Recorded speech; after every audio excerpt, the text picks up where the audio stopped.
There's no way we are going to spend another 20 years without black people in farms, without black people in industries, without black people in the strategic sectors of our economy. No, it's not going to happen.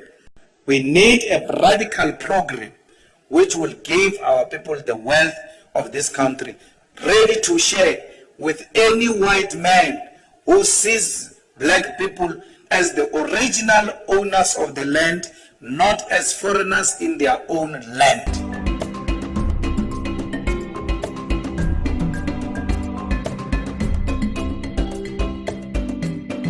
DA is now competing with those Freedom Front for those racist votes which we saw in Senegal. That's why the madam came there, Helen, himself, to come and be with those racist terrorists, because they are desperate for those votes. They lost them to Freedom Front. White people, black people in DA, they are being flushed out unashamedly. You know, there is a lady here of DA in Joburg who is expelled because she's giving me information. And I don't know that lady. I don't know that. I've never spoken to her. And I can take my gadget and avail the gadgets of all these leaders of the EFF. Okay, to go and check if any of us communicated with that woman. We've never spoken to her. I don't know her. I saw a headline that says a person is expelled because she gave Malema information of the DA. No, the person who gives me the information of the DA is white. It's not a black person.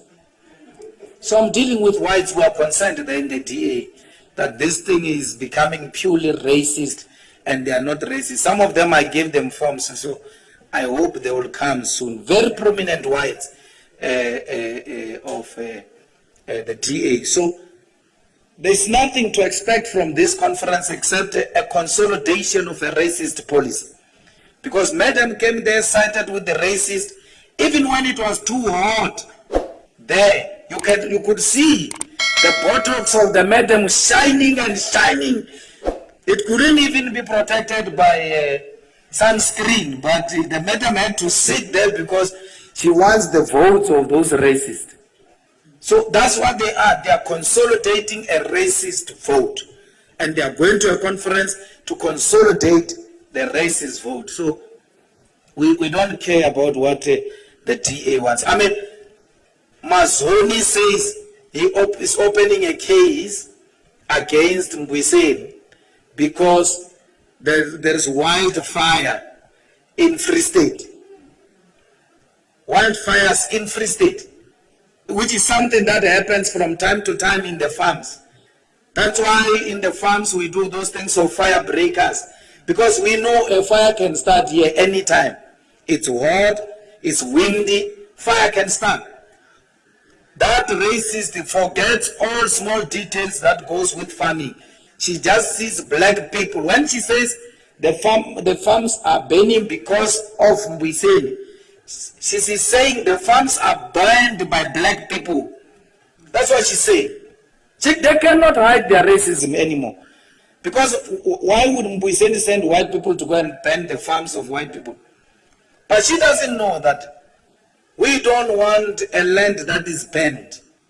We want a fertile land. We want a land that will be used with immediate effect. And why would we burn the land? You will never accuse the EFF of burning the land. You can accuse us of having occupied the land. That is a charge we are prepared to accept.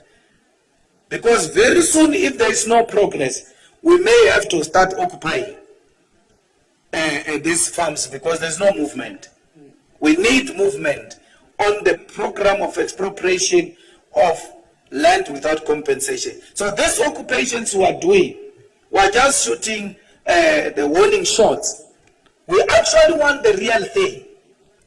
So you don't want your farm to be occupied, share it with black people, share it with black workers.